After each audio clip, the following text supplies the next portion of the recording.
السلام عليكم ورحمة الله وبركاته. متابعي قناة ميديا سبورت، أهلا بكم. صدمة وجنون مالك ليفربول بسبب تجديد عقد محمد صلاح، ويفاجئ الجميع ويعلن خبر صادم لريال مدريد وبرشلونة. شاهد ماذا قال. في البداية عطروا فمكم بذكر الله، ولا تنسوا الصلاة والسلام على سيدنا محمد. ولو أنت محب لمحمد صلاح ما تنساش لايك للفيديو والاشتراك بالقناة وتفعيل الجرس ليصلك كل فيديوهاتنا. بعد تعادل ليفربول ب3 أهداف مع نيوكاسل، وتألق محمد صلاح وإحرازه لهدفين وصناعته لهدف، وفي رد فعل مفاجئ من مالك ليفربول فجر من خلاله مفاجأة نارية. فقد صرح مالك ليفربول وقد أدلى بتصريحات نقلتها قناة ميركاتو الإنجليزية، وقال: أريد أن أكون صريحا مع الجميع، ليفربول لم يكن في المستوى المطلوب أمام نيوكاسل في المباراة الأخيرة. التعادل ب3 أهداف لم يكن النتيجة التي كنا نطمح لها، ولكن وسط هذه الظروف لا يمكننا تجاهل فضل محمد صلاح الكبير.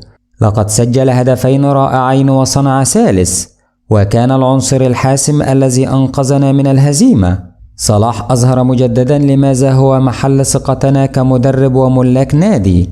في أكثر من مباراة صعبة كان هو المنقذ، سواء بأهدافه الرائعة أو بتمريراته الحاسمة لزملائه. مباراة نيوكاسل كانت مثالا حيا لذلك. كنا على وشك الخروج بنتيجة مخيبة للآمال، ولكن براعة صلاح قلبت الطاولة. نحن ندرك أن هناك بعض القلق لدى صلاح بشأن مسألة تجديد تعاقده. أود أن أطمئن جماهير ليفربول، النادي قد جهز عرضا جديدا لمحمد صلاح يمتد لعامين إضافيين بمقابل مادي يليق تماما بما يقدمه للفريق. خلال الساعات القليلة القادمة نأمل أن ننهي هذا الملف بشكل كامل. أود أيضا أن أوضح أمرا هاما: محمد صلاح لن يذهب إلى ريال مدريد أو برشلونة مهما كان الثمن.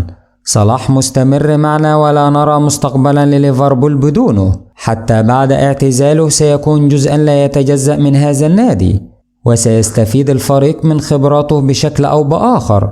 محمد صلاح ليس فقط لاعبا عظيما، بل هو جزءا من روح ليفربول. في النهاية لو حابب يوصلك كل أخبار كرة القدم ما تنساش لايك للفيديو والاشتراك بالقناة وتفعيل الجرس ليصلك كل فيديوهاتنا.